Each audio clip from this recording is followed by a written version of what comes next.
Hello. The last portion of corticosteroids is remaining. So let us complete that particular section, which is very important from the exam point of view. The references only Foe and Wilson. If you sit with Foe and Wilson, you will find that there is a lot of the things that you have to read. So this is just an attempt to make the entire things very crisp and to summarize it so that it will be easy for you to read from Foe and Wilson. No doubt you will have to go through these books once because there are so many questions which are popping up in the exam. Uh, Before we go to the actual part, which is remaining as the developmental part, let us recap few things that we have already done, which will also help you to understand the development of corticoids. I'm sure you all at least remember that when I talk about corticoids, these corticoids are nothing but steroidal in backbone. These corticoids are of two types, which includes glucocorticoids and mineralocorticoids. Each of them are having a backbone of C21 and their structure is more similar to that of progesterone, but still they do have a specificity because they bind to the two different receptors. You get your glucocorticoid activity when it binds to glucocorticoid receptor, you get mineralocorticoid activity when it binds to mineralocorticoid receptor. So this is something that we have already done. Let us go to the next level and just to highlight first the therapeutic uses of this and then we'll go to the classification. All glucocorticoids, as we all have seen, they have their role to play, especially in the metabolism of carbohydrates and protein. It is not that if they are related to their function is related to the metabolism, but they are also performing its important role as far as immunosuppression and anti-inflammatory activity or anti-allergic activities are needed. So whenever you have these indications, glucocorticoids are highly prescribed. That is what you all can see. When you talk about mineralocorticoids, as the name indicates, their main aim and objective is to control the electrolyte balancing, and they are involved in the salt retention. These mineralocorticoids are used especially only in the treatment of Addison's disease, which is one of the rarest disease. And this Addison disease results because of adrenocortical insufficiency, which may be due to either adrenal or anterior pituitary failure. So as you can see from here, mineralocorticoids are of clinical significance only and only when you have some specific conditions which needs to be treated with the help of them. The glucocorticoids are extensively used topically, they are used orally as well as parenterally to treat inflammatory conditions. They are usually used to relieve the discomforting symptoms of many allergic conditions, and I'm sure you all must have come across these conditions, which includes intractable hay fever, which includes extrafoliative dermatitis, which includes generalized eczema, and other such uh, conditions which are related to the skin. Topical glucocorticoids are really of help to you. Glucocorticoids are also used to treat some of the asthmatic symptoms which are not responding to visual bronchodilators.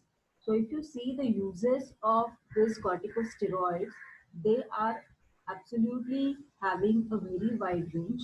They can be used for immunosuppression, they can be used to treat anti-inflammation, they can be used to treat allergic conditions.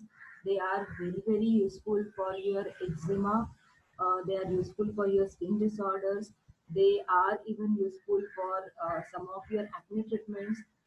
So this is with respect to your glucocorticoids. When it comes to the mineralocorticoid, they have a very specific use and they are prescribed only in few of the certain conditions. The reason being why mineralocorticoids are so specific is because they have a very high salt retention activity. And in general, all the steroids are facing a challenge of toxicity and thus their use is indicated only when there are no other options available. Coming to the classification, this is something that we all have already done, that you have drugs which are having a very high mineralocorticoid activity and thus high salt retention activity. You have few drugs belonging to glucocorticoids with a moderate salt retention activity, and the third class which has got glucocorticoid activity and they face very little or absolutely no salt retention activity. So I have given you the examples here. When it comes to mineralocorticoid effect, high salt retention activity, you have two examples, aldosterone and fludrocortisone. As I'm sure you all are aware about aldosterone and its function, and thus it is included for salt retention activity. When you have your glucocorticoids with moderate salt retention activity, it's you have example of hydrocortisone, which is synonymously considered as cortisol. You have cortisone, prednisone, and prednisolone. Now, four of these are, especially the cortisone and cortisolone, are in vivo present. They are indigenous, whereas prednisone and prednisolone are the synthetic one, and rest other corticosteroids that you are going to study, they all are synthetic in the origin, but they all have been designed considering the basic backbone of your hydrocortisone, cortisone on one side and prednisone, prednisolone on one side. When I will go to the next slide, you will come to know why I am categorizing this cortisol, cortisone in one basket and prednisone and prednisolone in the other basket. Though it is a fact that each of them share a common backbone which is similar to the progesterone, which is similar to the C21 ring nucleus, still there is a major demarcation when I consider the basket of cortisone, cortisol, and on the other side prednisone and prednisolone. There are few drugs which are useful for their glucocorticoid effect, which absolutely have very little salt retention activity. And this glucocorticoid effects, when I am considering, they have been useful especially for their anti-inflammatory use and for their anti-allergy use. All these examples are very well accepted topical preparations of containing betamethasone, dexamethasone, triamcinolone, fluocinolone, fluorometholone, etc. Now, this table which I have written, it just includes the name of the drug, but if you actually sit with Poe or if you sit with Wilson, you will observe that it is not only the drug which is going, which has been used into the actual formulation, but rather a salt form of many of them, most of them have been utilized just to have a balance between the lipophilicity and the hydrophilicity. So all those details, I'm requesting you to go through once through Wilson and Poe. I'm not highlighting all such minute conditions here. What I will be focusing on is broad orientation and the broad framework and the important significance points related to this particular development. So knowing all these, let us go to the developmental part of all this entire what you can say, or the entire development of these corticosteroids. So this classification, what we are thinking about, the three broad titles which we have considered for categorizing these drugs are actually being derived considering the biological activity that individual drug has given. So it is more like individual drug has been tested for its both glucocorticoid and mineralocorticoid effect. And once the testing is done, once the biological effects and the results have been activities done and the results have been obtained, they have been put into the respective basket. So just keep that thing in mind so that it will be easy for you to understand the developmental part. Before going to the developmental part, these are the few drugs, or rather, these are the few structures that we will be focusing on as they are there from your syllabus. There are, I think, one or two more which I have not included here, which are there in your syllabus, but which I have not included here. The reason being, it is just going a little bit out of the track as far as this development is concerned. As you can see here, I have written few structures on left hand side in left hand side column and few have been reported on the right hand side column. And if you just compare all the structures within the left hand side column of yours, you will find that it is your hydrocortisone, cortisone, and fludrocortisone. So the reason for including all three of them here together is because, I hope you all can see this cursor, is because they all have got exactly the same scaffold. They all have got one double bond in the ring A, which is between the carbon number 4 and 5. All of them have got 3 keto group which is present. All of them have got C21 ring nucleus. And if you see the modifications, yes, there are few modifications which is especially related to this particular C21. Okay, but apart from this, rest all of them have their main scaffold common, and these drugs includes your hydrocortisone, cortisone, and the fludrocortisone. So if you see this hydrocortisone, as I've told you, it is also considered as cortisol. The reason being you have this OH group and thus it is considered as cortisol. Okay, or it can be considered as hydrocortisone. There is one structure which I have absolutely not included here if I compare with the earlier classification, that is aldosterone, which I have not included here. I hope you all know the structure of aldosterone, and I'm sure that you all are aware with its pharmacological use and the mechanism of action you all have already studied with. So, and we have already seen that aldosterone is to be used only when there is a very special case of Addison's disease or at the max Cushing syndrome. Then, in that case, only the aldosterone is actually being used.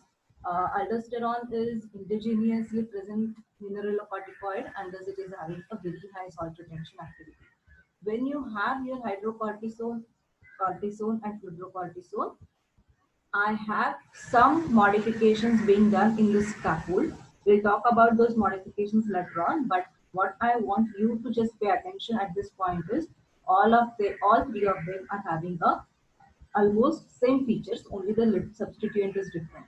When you come to the right hand side column, you will notice that this entire column is running parallel to the structure of your prednisolone and a prednisone. I have not written here structure of prednisone, but I'm sure when prednisolone is given to you, you can make it out what is prednisone. Prednisone is nothing but instead of this OH, you will have this double bond O. So if you see hydrocortisone is parallel with your prednisolone, only thing is you will have a double bond between carbon number 1 and 2 in addition. When I say cortisone is going parallel with prednisone, wherein you have this double bond between number 1 and number 2 extra. All these drugs that you all can see here, they all are analogs of your prednisone and prednisolone. I'm repeating, prednisone structure I have not included here. They all are analogs of this prednisone and prednisolone. And if you actually compare these structures with the earlier classification that I have given, aldosterone, which is high mineralocorticoid in activity, which I have not included here. The another example is fludrocortisone, which I have included. Then you have a second column that is glucocorticoid with moderate mineralocorticoid with the moderate glucocorticoid effect. So it is basically 50-50 of each of them. This is just in a very layman language that I'm telling you, 50-50 of each of this.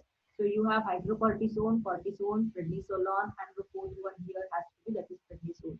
And these from down onwards, you will find that these all are your glucocorticoids having very little or low mineralocorticoid activity.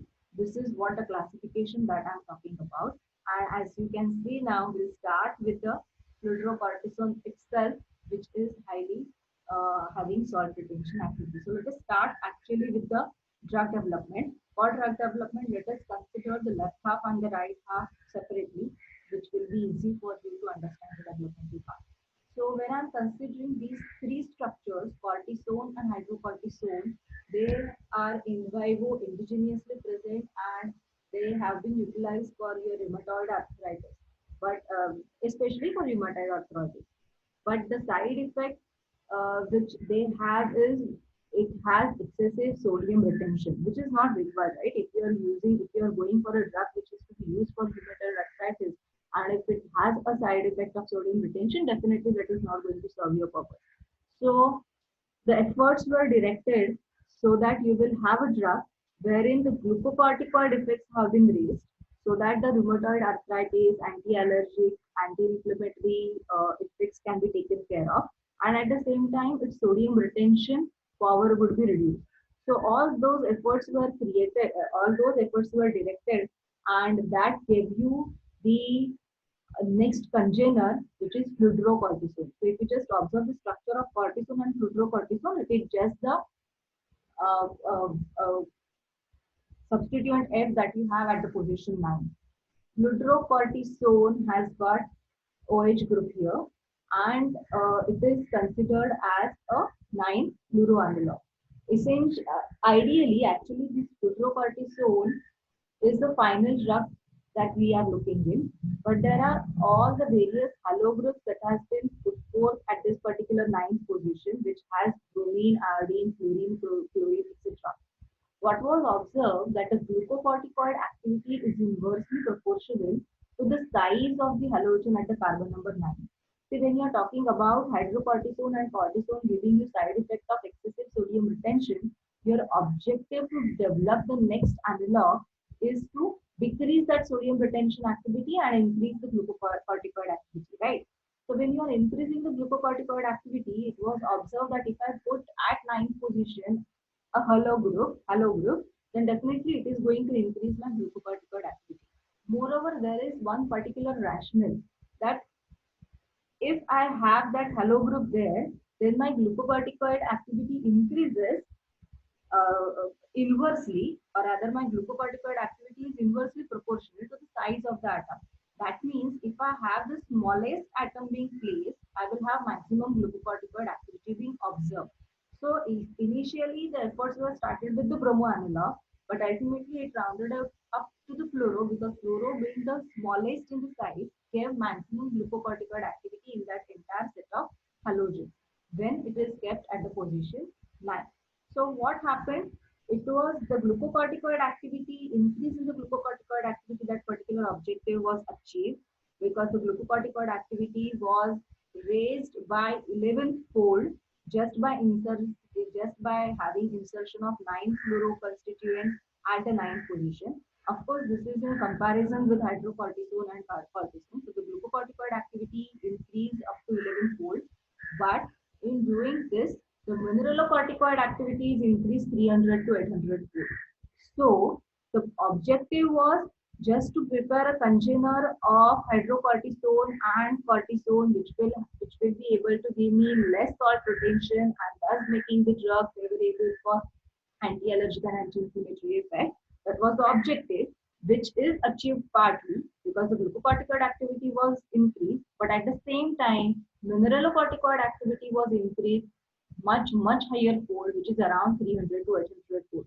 So if you just see the overall scenario, the fludrocortisone no more would be considered as a glucocorticoid analog, but rather it is considered as mineralocorticoid synthetic analog, and thus if you see, it is placed in the first column where fludrocortisone has been used extensively, similar to that of aldosterone, wherein it gives mineralocorticoid having high salt retention activity. It is ultimately you are weighing the side effects against your actual effect that you wish to achieve.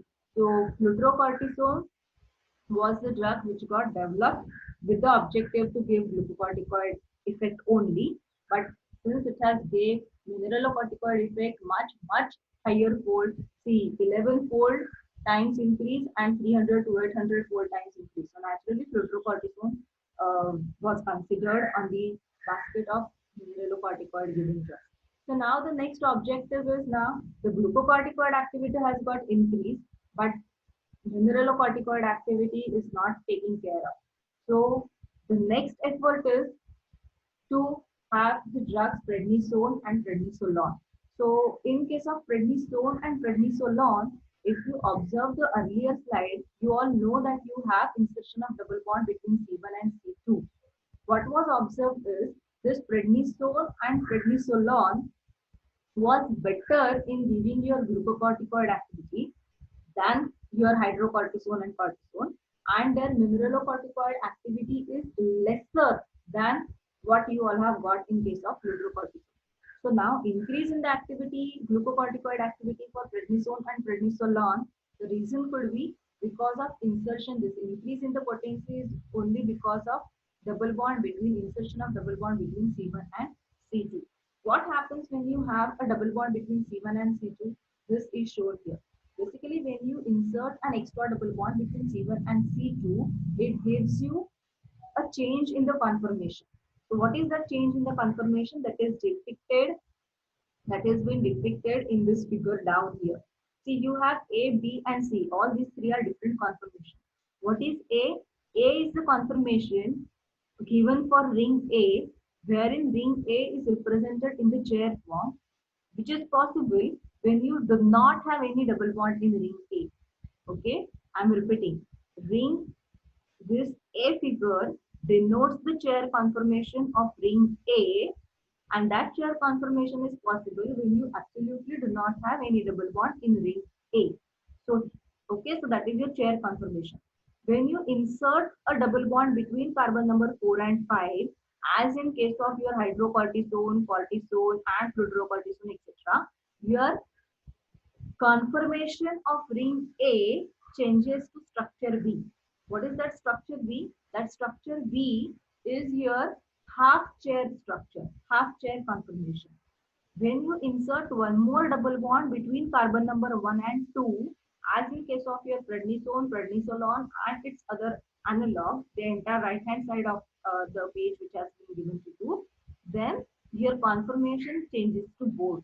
So here I don't have even a single double bond. Here I have a double bond between carbon 4 and 5. Here I have a double bond between 4 and 5, and in addition to that between 1 and 2. So when I'm increasing the double bonds in the ring A, my conformation is changing from chair to half chair to boat. When this particular boat conformation is retained in case of the structure of prednisolone, prednisone, and all other analogs, it has been observed that this boat conformation binds to those particular receptors very strongly, and thus that is one of the reasons for increasing the potency of prednisone and prednisolone and its all other derivatives in comparison with hydrocortisone and cortisone. So now the question is whether it is increase in the affinity for glucocorticoid receptor or increase in the affinity for mineralocorticoid receptor. So this order is given here, that the order of your glucocorticoid affinity is given. For dexamethasone, it is 10x. For triamcinolone, it is 5x. For methylprednisolone, it is 4x. For prednisolone, it is 2x. And for hydrocortisone, it is x. Okay. So basically, what they are comparing with is with your hydrocortisone, because you need to raise the glucocorticoid activity of hydrocortisone. That was the objective. So when I say hydrocortisone is giving me some glucocorticoid activity, when I increase, when I add the double bond between carbon 1 and 2 and have my prednisone and prednisolone, my glucocorticoid activity is double. So you will observe henceforth all the analogs which have got developed, all of them are falling into the basket, the second basket, and all of them have got the double bond being present between the carbon number 1 and 2 in addition. Okay, so this is your prednisolone structure that we all have done, where the glucocorticoid activity is increased. Mineralocorticoid activity is not increased much. Okay, yes. Now go to the next particular analog. I'm jumping here directly into the triamcinolone, and this particular arrow which you all can see is has come from your fludrocortisone. I will just go back to this side, see fludrocortisone to triamcinolone. Why this particular arrow I'm considering, or rather why I'm directly jumping from here to here, the reason being they are exactly same in their structure. Okay, why same in their structure? I have OH, I have OH here. It is a 9-fluoro analog, but triamcinolone, since it is belonging to the prednisolone category, it has one additional double bond, so it has got comparatively better glucocorticoid activity. The reason we have already seen, but there is a little difference that I have this one extra OH group. Can you observe here? Here I don't have OH group, I have OH group here. So definitely we'll have to see now what is the significance of this OH group. This is position 16, right? What is the position or what is the significance of this OH group? Here, what was the drawback with fludrocortisone? When you have this fludrocortisone being placed, the glucocorticoid activity was increased 11-fold, but mineralocorticoid activity got increased much higher fold than that. So definitely I will have to do some changes here in the structure of fludrocortisone with the logic that the mineralocorticoid activity will decrease and the glucocorticoid activity will be increased. And we all have seen glucocorticoid activity increases when I have a double bond between this. Okay. So the another reason is they have put randomly one more hydroxy group here, and with that one more hydroxy group, what has happened was inserting the 16 alpha hydroxy group into the structure of 9 alpha fluoroprednisolone. They have even considered it is not direct jump. It is from prednisolone plus 9 alpha fluoroprednisolone. The structure is not there in syllabus, so I have not included. And from that, then they have included the 16 alpha group so as to get a transmurin structure. They observe that the glucocorticoid activity is equivalent to the prednisolone, but with the decrease in the activity of your mineralocorticoid activity, and that was the objective for designing the drug. 9 alpha fluoro group increases this anti-inflammatory activity, anti-inflammatory potency of the drug, but also markedly increases the mineralocorticoid potency. The basis of this particular statement is nothing but your evidence obtained from your fluorocortisone. And thus it is undesirable if the drug is to be used internally for the treatment of rheumatoid arthritis. However, by inserting 16 alpha hydroxy group into the molecule, one decreases this mineralocorticoid activity, but the glucocorticoid activity is still retained, which is equivalent to that of your prednisolone. Okay, so this is one of the major significance of your 16 alpha OH group. The next two drugs which are there in the line, I'm going up again. It includes your dexamethasone. It includes your dexamethasone and betamethasone. If you just see the structure here, what you can observe is there is just the orientation difference between the CH3 groups which are placed at this 16 position. When you have dexa, you have alpha CH3. When you have beta, you have a beta CH3 or a solid line with the CH3. So dexamethasone actually combines the features of both delta 1 corticoid and 9 alpha fluorocorticoid plus the 16 alpha methyl group. Now, the drug with the 16 alpha methyl group is again not there in your syllabus. So, I have not written that structure, but again, this betamethasone and dexamethasone are not direct. There is one more structure between prednisolone and betamethasone, which we are not going to do it. But the important point that you can remember here is why methyl group. The reason being methyl, it was found that the methyl group increases the anti-inflammatory activity by increasing the lipophilicity and consequently the receptor affinity. So there is increase which was observed in the fivefold in anti-inflammatory activity of prednisolone, and thus these two drugs are actually being used, and I'm sure you all must have uh, come across these two very famous drugs usually being prepared in the form of ointment for topical preparation for many skin related problems. So you have dexamethasone and betamethasone. Only the difference between them is they differ in their conformation. There is one more point which I forgot to tell you. When we do have our fluorocortisone activity, you will commonly observe that only halo groups have been placed at this position. The reason being, when you have all the halo groups being placed at the position, at this position, that is at carbon 9, because of your electron withdrawing inductive effect, it makes this particular proton a comfortably a more acidic proton.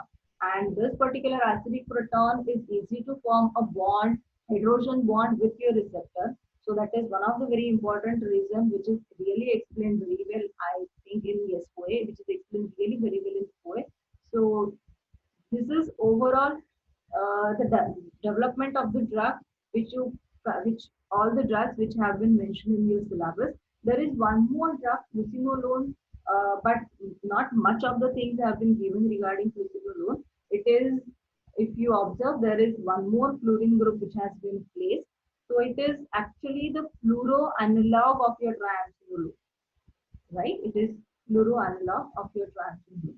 So this is overall the development of your mineralocorticoids and glucocorticoids. There are two, three points which I would like to mention here. When you say classification of these two, there are two to three different ways to classify mineralocorticoids and glucocorticoids. I have taken the one which will be easy for you to understand the development.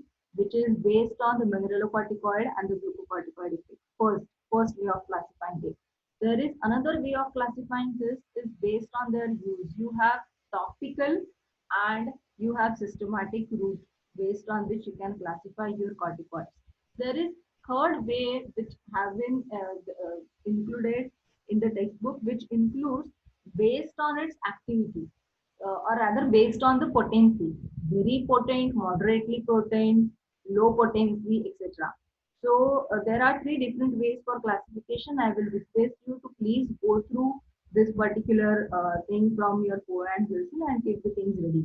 All the tables, especially, I will suggest you to go through tabular forms which are there in core and Wilson. They are really very helpful. At least go through all those tabular forms. 2 to 3 tables are really very important. You once you will open the book with this entire discussion in the background, I'm sure you will be able to get to know exactly which table I'm referring for. So that particular thing you all have to do. First thing. Second thing is we have not practiced writing the structures which we otherwise do in the class. But one common point which I can tell you all is first do the structure of progesterone very properly. It is nothing but your common backbone that you can see A, B, C, D rings. This you have the double bond at the third position. You have a keto group which is common till your testosterone and till your progesterone.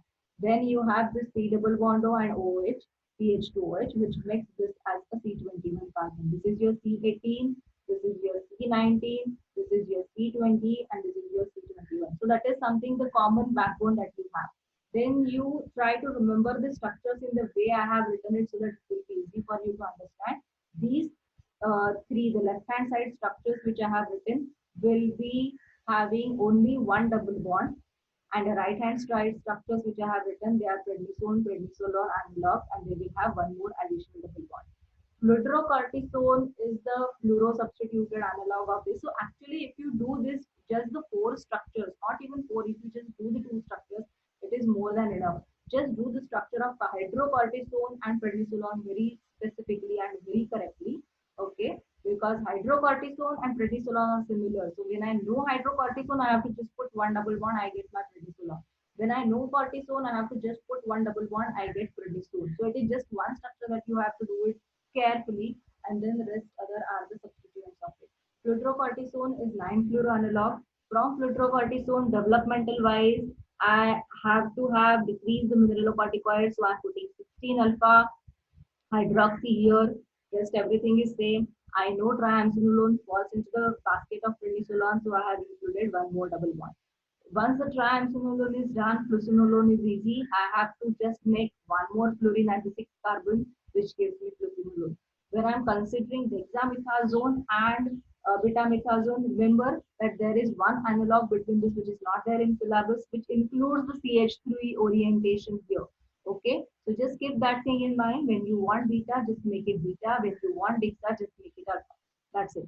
So all the structures are pretty easy. This entire part is very easy, and this entire part will be asked to you in 1 mark question, not in the in question number 1. It can be in question number 1, but where it will be asked down when you have question 2 to question 6, where you have to write your answers for 4 marks. There, this particular part is very important for you all.